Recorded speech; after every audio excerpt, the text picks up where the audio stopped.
Okay. How do I make that not happen? Okay, perfect. So I'm willing to bet that each of us has been embarrassed at least one time in our lives. At least once. I know that I myself have been embarrassed, but really only the one time. Okay, we'll just do that way. I was 8 years old. This is Holly Russ, circa 2003. And I had just graduated into senior primary, and I was so excited because my first order of business in senior primary was to give the talk the following Sunday in closing time. I spent all week preparing with my mom, going over scriptures, conference talks quote, primary songs, lyrics, until we had perfectly sculpted and mastered the best 90-second talk that primary was ever gonna see. So all I had to do the next Sunday was get through singing time with Sister Robertson, and there were a bunch of kids singing Scripture Power at the top of their lungs, and then Sister Sessions, the so quiet, soft-spoken president of the primary, would stand up and give us the lineup for closing time. I sat a little bit taller in my chair as she first announced that Sister Jacobsmeyer was going to give the scripture, and then announced that Sister Holly Rust would be giving us our closing prayer. Wait, what? Closing prayer? No. I did not prepare a closing prayer. I spent a week preparing a closing talk about Jesus, and I was going to give it. But I was only 8 years old, so who was I to go up to the 60-year-old president and say, Sister Sessions, I think you messed up there. So just submitted to what she said and got up after Amanda Jacobsmeyer gave the scripture, toddled up to the pulpit, folded my arms, closed my eyes, and began to pray. I didn't get more than 3 words out until I started hearing the crowd burst into laughter. I was praying. That doesn't seem entirely appropriate for a primary class, if you ask me. But everybody was laughing, and so I opened my eye, I look over to Sister Robertson, who was gesturing to Sister Sessions going, I don't know what she's doing. And I just got stunned and scared. And I closed my prayer in that second because I had no idea why everybody was making such a big deal out of me praying. I snapped my eyes open, looked at everyone laughing at me, and then within 2 seconds they were all out of the room, running to the bishop's office to get the candy that he always gave after primary. And I just stood there at the pulpit, awkwardly and shamefully, not even knowing why, until Sister Sessions came, put her hands on my shoulders and said, "It's okay, honey. Go ahead, go find your parents." So I did. I was none the wiser until that night at dinner when my older sister, who was in the senior primary, announced to my whole family that Holly was super deaf because she couldn't even hear when Sister Sessions said that she was supposed to give the closing talk and not the closing prayer. I have no idea what happened. Zero. Something was lost in translation in my mind. Maybe I was on that high about giving my talk, but I completely misheard Sister Sessions, and thus resulted in ending primary 15 minutes early with a bunch of confused parents in Priesthood and Relief Society. This is ridiculous. Okay. Huh? It's the writer. You're right. Thank you. Okay. So, everybody gets embarrassed for silly things from time to time. Pressing the wrong arrow, for example. And sometimes they're not even really good enough reasons to be embarrassed. The reason that this experience has stuck with me for so long is because for the longest time, I thought that everybody who had been in attendance that day remembered that moment exactly like I had. That everybody still woke up in the morning and thought, remember that one time Holly Russ gave the prayers of the talk? That's hilarious, how embarrassing. But that's really not the case. I took it upon myself this past week, and I reached out to a handful of those people, some who I haven't talked to in years, including Sister Robertson and Sister Sessions, and asked them about this little story and if they remembered it. And unsurprisingly, nobody else remembered. It was just me. So there's a lot of things that we can get embarrassed for. I did a survey amongst my friends and family asking them about one thing or one instance that gives them embarrassment. Some of the responses we came up with were sneezing in public. That one used to get me. I used to hate to do it. I never did it. I don't even know how to stifle a sneeze, but I didn't do it. Going to the bathroom. The sound of your own voice. Even crossing the street. And the list really just goes on and on with all of these normal, kind of everyday occurrences that we're embarrassed for, and we don't even really know why.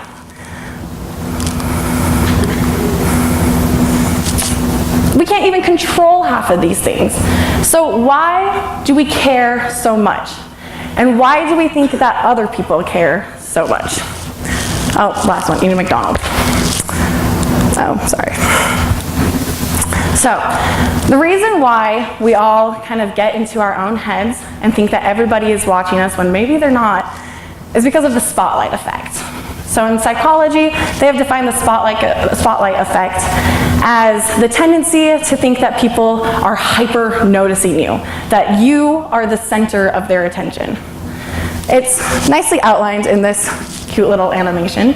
We have this woman on the bus, and I'm not really sure why she did it, but she went in public with only one side of her face with makeup on.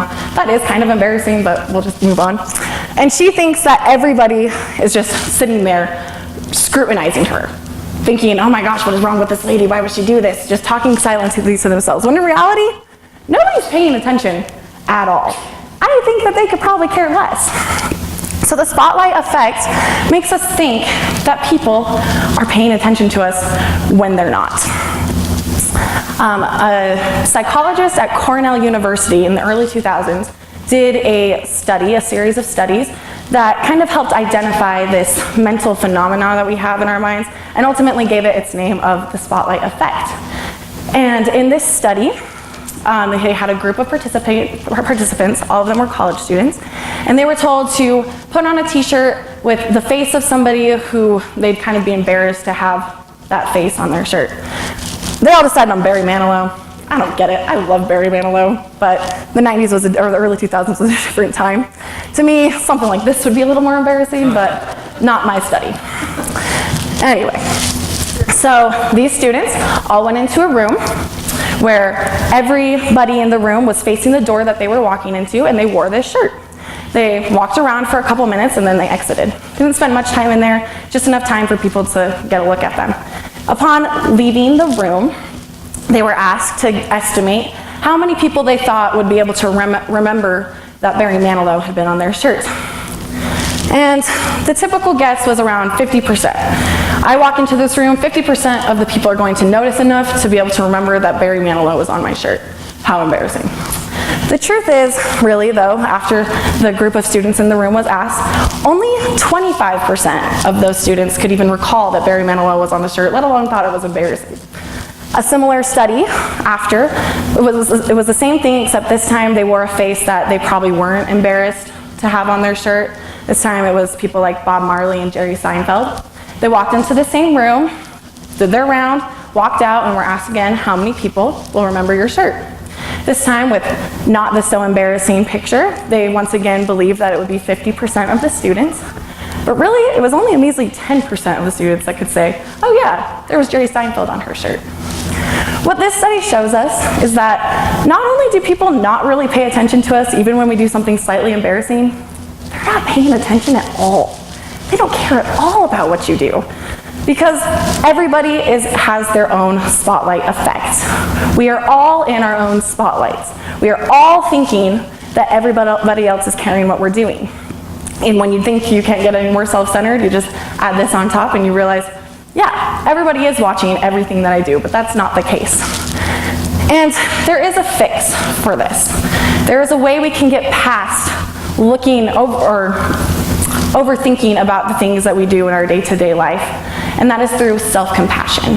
Self-compassion is a term that Melissa Dahl, the writer of How to Survive a Cringe Attack, it's a book all about embarrassment, it's very good. But she tells us that through self-compassion, we can get over these little bumps in the road that happen to us and eventually find enjoyment in them. Now, self-compassion is not the same as self-esteem. I'm sure you all have been in the situations where you were told to go sit in front of a mirror and talk about how great you are. Like, Holly, you've got the best skin and you talk really cool and you look great. That's self-esteem. That's how you view yourself. Self-compassion, however, is being able to view yourself as other people view you. Because other people are unbiased and they typically have an objective look on other people. And so having self-compassion is being able to see yourself as other people would. And that means that you get out of your spotlight. You look outside of yourself and you're able to see that maybe nobody really did care that much, that you took a step off the stair a little too early and then kind of stumbled a little bit. Maybe people don't really notice that when you sneeze, it's really not that big a deal. And there's a couple ways that we can master self-compassion. There are 3 questions that we can ask ourselves that help us take a step out of the spotlight and measure up the situation how it really should be measured up. The first question is to ask, how many people have been put in this situation before? Let's take a situation, for example, standing up in front of a group of people giving a talk about embarrassment, super embarrassed about it. How many people have had a similar experience? And looking just at this room, I guess about 15 of you, because I was there for your speeches, and so I know that you experienced something kind of like what I'm going through. And everybody else has had a time or another where they had to give a public speaking event of some sort. So you have to realize that everybody else has gone through basically the same thing that you have.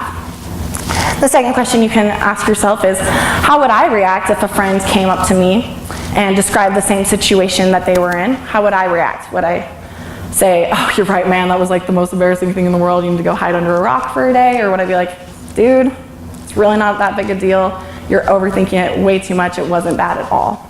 Friends have a really great way of bringing us back down to size when we're stuck on that spotlight pedestal, when we think everybody's thinking about us all the time. So you can be that friend for yourself. And the third question you can ask yourself is, do I care when other people do this? Do I care when somebody slips and falls in the snow? Sure, I'll chuckle to myself for a second, but I'll basically forget that 45 seconds after it happens. Do I care if somebody crosses the street? Of course not. It's a street, it's meant to be crossed. So we just need to remember that those 3 things will help us to look at ourselves, look at our situations objectively, so that we don't feel embarrassment for literally 0 reason. Embarrassment is a part of everyday life. It's inevitable, really, but it doesn't have to be a crippling part of our lives. We don't have to be worried every second of the day that somebody is watching us get up in the middle of class and throw away a piece of trash, because nobody cares. At the beginning of my speech, when I talked about how that experience as an 8-year-old girl really was the only embarrassment thing of my life, I wasn't lying. That's the truth. And it's because I've been able to master self-compassion by caring about myself to realize that really nobody cares. And you don't have to either. Thank you.